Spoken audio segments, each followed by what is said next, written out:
ایسی غربت پر صبر کرنا جس میں عزت محفوظ ہو اس امیری سے بہتر ہے جس میں ذلت اور رسوائی ہو۔ کسی کی مدد کرتے وقت اس کے چہرے کی طرف مت دیکھو، ہو سکتا ہے اس کی شرمندہ آنکھیں تمہارے دل میں غرور کا بیج بو دیں۔ اس شخص میں ہرگز دلچسپی نہ لو جو تم سے دوری اختیار کرتا ہو۔ حسد بیماریوں میں سے سب سے بدترین بیماری ہے۔ حسد نیکیوں کو اس طرح تباہ کر دیتا ہے جس طرح آگ لکڑی کو جلا دیتی ہے۔ لوگوں کے عیبوں سے اس طرح غافل ہو جاؤ جیسے تم سوتے وقت دنیا سے غافل ہوتے ہو۔ جو شخص یہ جاننا چاہتا ہے کہ اللہ تعالیٰ کے نزدیک اس کی کیا قدر و منزلت ہے تو اسے دیکھنا چاہیے کہ گناہ کا ارتکاب کرتے وقت اللہ کی کیا قدر و منزلت ہے۔ تین انسان تین چیزوں سے محروم رہیں گے: غصے والا صحیح فیصلے سے، جھوٹا عزت سے، اور جلد باز کامیابی سے۔ اگر کوئی آپ کی فکر کرتا ہے تو اس کی قدر کرو، کیونکہ دنیا میں تماشائی زیادہ اور فکر کرنے والے بہت کم ہوتے ہیں۔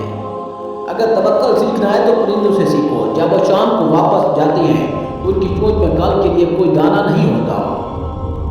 اللہ تعالیٰ جب کسی بندے کو نیک بنانا چاہتا ہے تو اسے تین چیزوں کا عادی بنا دیتا ہے۔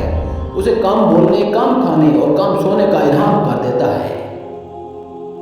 اگر کوئی تم سے بھلائی کی امید رکھے تو اسے مایوس مت کرو، کیونکہ لوگوں کی ضرورتوں کا تم سے وابستہ ہونا تم پر اللہ کا خاص کرم ہے۔ کلام میں نرمی اختیار کرو، کیونکہ الفاظ کی نسبت لہجے کا اثر زیادہ ہوتا ہے۔ غیبت اس کو کہتے ہیں کہ کسی شخص کا ذکر اس کی پیٹھ پیچھے اس طریق پر کیا جائے کہ اگر وہ سنے تو اسے رنج ہو۔ بہترین کلام وہ ہے جس کے سننے والے کو ملال اور اس پر بوجھ نہ ہو۔ جب کلام کم ہو جائے تو انسان اکثر صحیح بات کہتا ہے۔ ہر بات میں ہاں ملانا منافقوں کی خصلت ہے۔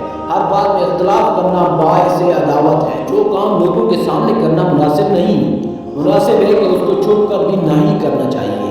جو شخص اپنا بھید محفوظ رکھنے سے عاجز ہوتا ہے وہ دوسروں کا راز محفوظ رکھنے سے نہایت عاجز ہوگا۔ ہر آدمی کی رائے اس کی ذاتی تجربے کے مطابق ہوا کرتی ہے۔ تین چیزیں محبت بڑھانے کا ذریعہ ہیں: سلام کرنا، دوسروں کے لیے مجلس میں جگہ خالی کرنا، مخاطب کو بہترین نام سے پکارنا۔ جو شخص اپنا راز پوشیدہ رکھتا ہے گویا وہ اپنی سلامتی کو اپنے قبضے میں رکھتا ہے۔